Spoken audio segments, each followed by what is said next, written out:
So this is joint work with Huang, Chad Franzen, and Ranjitha Kumar from UIST. Forrest is now a graduate student at Berkeley. The other collaborators for this project were Josh Hibschman from Northwestern University, Dan Afergan, Yang Li, and Jeff Nichols from Google. So what I'll talk about is Rico. And Rico is a mobile app design dataset that we have recently released.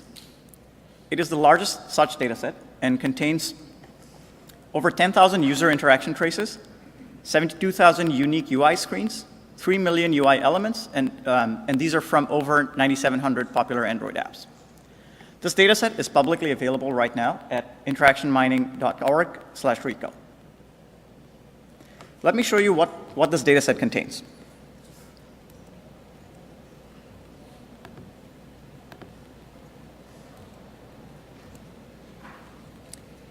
Okay, so if you go to the website that I mentioned, interactionmining.org/Rico, you will see this Explore Rico button.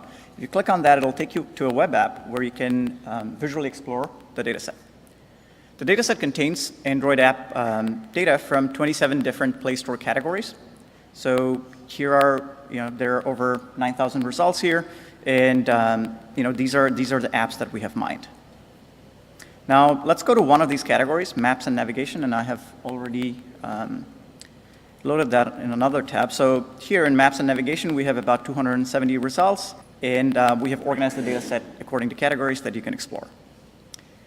For each of these apps, we have two kinds of data. The first is the Play Store metadata that we show on the top. So that contains things like star ratings for these apps or the number of downloads. Then we also have one or more user interaction traces for each of these apps.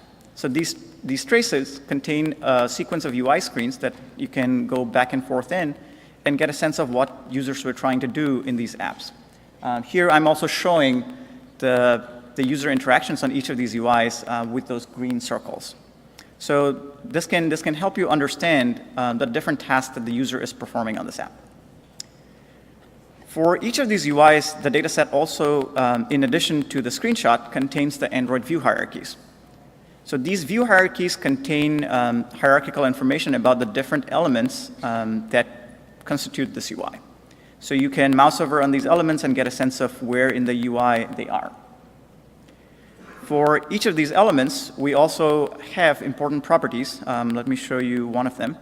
So we have properties that are captured here that are, in addition to the bounding boxes, they are the text that's being displayed on the screen, the developer-specified class names and IDs of all of these elements. And for some of these UIs, we also capture animations that show how that UI responded to the shown user interaction. And you can see those by hovering on the screens. So let's see if this loads.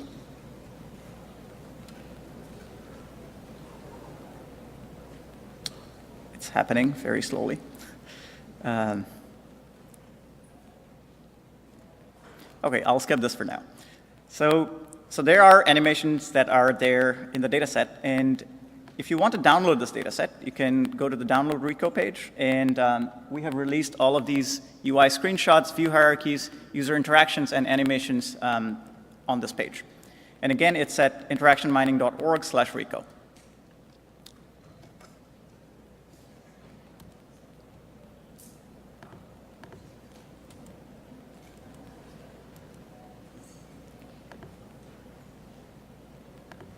Okay, so that's the Rico dataset, and those are the things that it contains. Now, to build this dataset, we used a hybrid approach for mining Android apps. We combined human exploration with automated exploration to reach different UIs in all of these apps. Human explorers can use prior knowledge and contextual information to effortlessly interact with a diverse set of apps. Humans, however, tend to stick to a few popular paths in these apps, leading to low coverage for many apps. Automated agents, on the other hand, can exhaustively explore an app. However, it is hard to develop agents that can correctly interact with complex UIs, like the one shown here, or generate relevant inputs across a large number of apps. We found that combining both these approaches enables getting higher coverage of UIs in an app, and higher than what is possible with either approach alone. For human exploration, we hired 13 crowd workers on the Upwork platform. They spend nearly 2,500 hours using apps on our system, and we ended up paying around $2 on average for each of these interaction traces. Our system runs apps on Android devices in our lab. Crowd workers use these apps remotely over the internet through a web app that streams the app screens to their browser. The system captures UIs and interaction details in real time while an app is being used. So the overall approach here is similar to what we showed in our project Erica that we presented at UIST last year. However, there were two additional operational challenges to mine data at this scale. The first challenge was in minimizing leaking the personally identifiable information, or PII, of our crowd workers. And to handle that, what we did was on our web interface, we provided them with details such as emails or phone numbers to use with these different apps.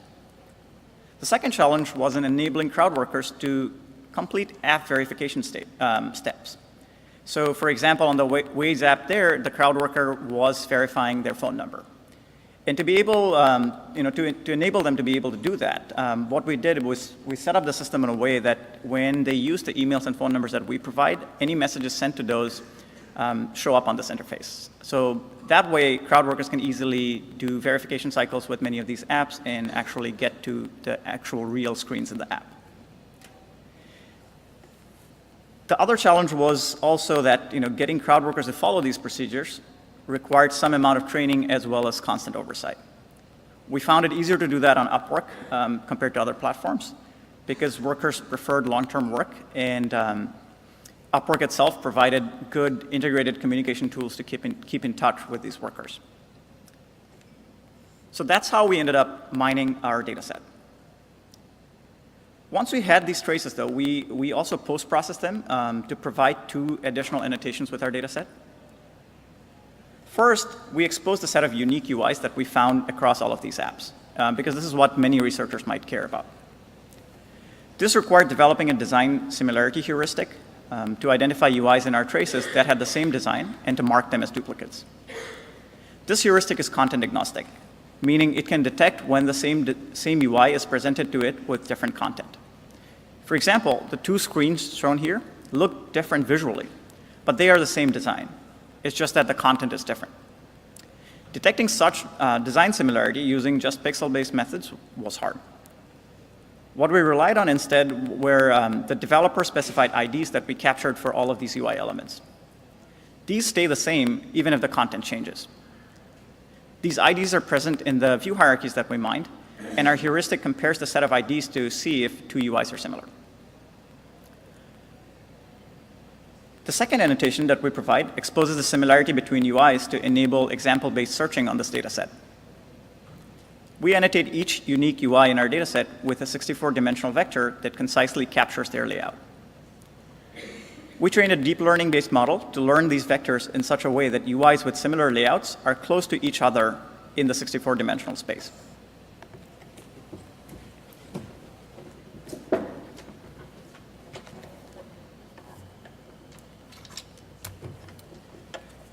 So to train that model, the training process involved two steps. First, for each UI, we create an image that captures just its layout. This layout image encodes the positions and sizes of the different text and non-text elements. And we were able to do this precisely without doing any image processing or OCR because this layout information is captured in the view hierarchy. Then we trained a deep autoencoder on these layout images. This autoencoder consists of two parts. The first part, the encoder, shown here with a gray background, maps the images to 64 dimensions. The second half, the decoder, maps it back to an image of the original dimensions. We trained both parts together to minimize the differences between the input image and the reconstructed image. Once it is trained, the 64-dimensional encoding learned by this autoencoder is what we use to annotate the UIs. Now let's look at how well this annotation captures layout similarity between UIs. Here I'm showing the nearest neighbors for 6 UIs that we used as queries to look for nearest neighbors in the 64-dimensional space. We see that the retrieved UIs have layouts very similar to the query UIs. If you look at the second and the third rows on the left side, the model even able to distinguish between lists that have thinner versus thicker items. For the ones on the right side, we see that the layouts are closely tied to specific functionalities. All the UIs in the first row, for example, happen to be login UIs. The ones in the second and third row are galleries and date pickers.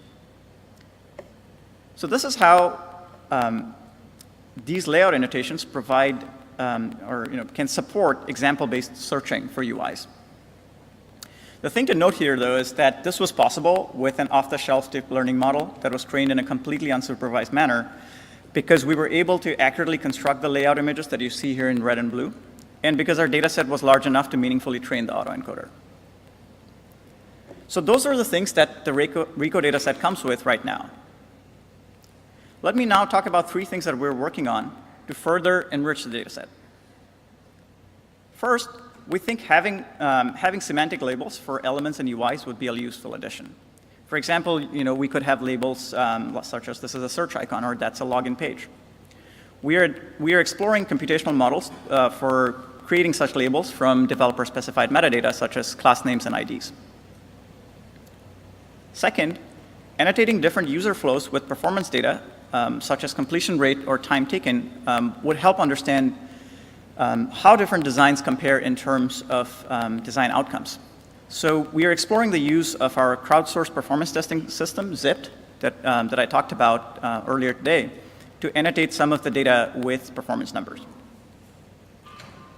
Third, with frequent design changes being the norm for mobile apps, we're working towards capturing multiple versions of an app's design over time.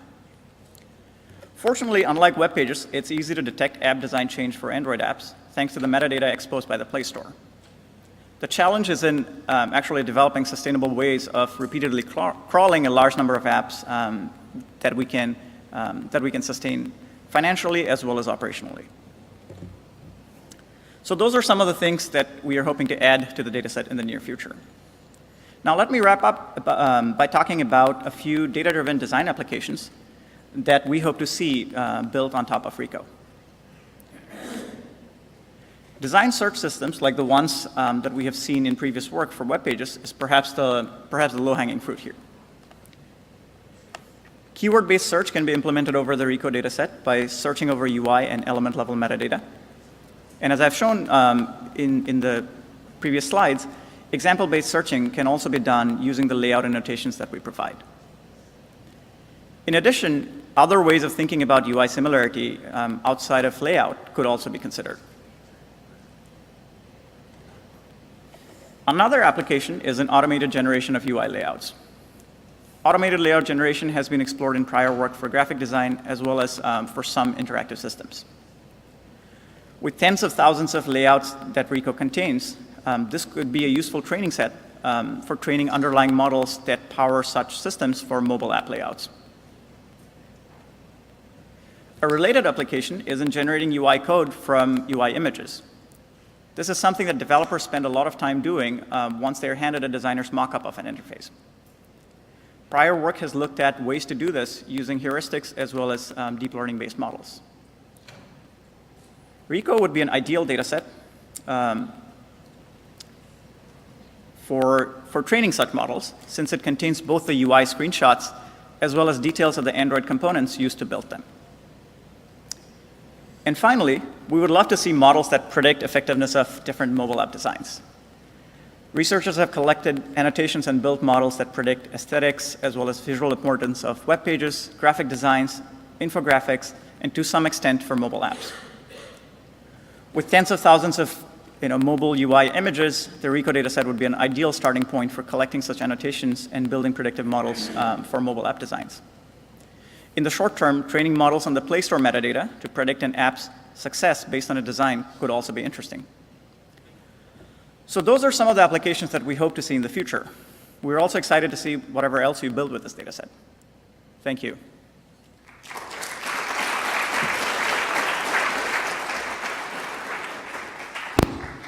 We have time for one question. One.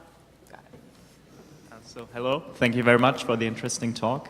I'm sure you've heard about dark patterns in apps on websites that try to keep the user on the site. And I think this would be a great databases to write an encyclopedia or just document different ways how this is done. And then you can just go on the site and look up how this app is trying to steer your attention and keep you locked in. Right. Yeah, no, that's an interesting point. Yeah, there are so many different patterns that are out there, and I think, yeah, you were pointing us in the direction of, like, you know, can we annotate these traces to kind of up-level those kind of patterns and expose it to users, and that's definitely something we want to build. We want to build a better search interface around data like this, where you can go in and look for patterns, including dark interactions. Thank you. That concludes the session. We're going to start with the closing right away, but first let's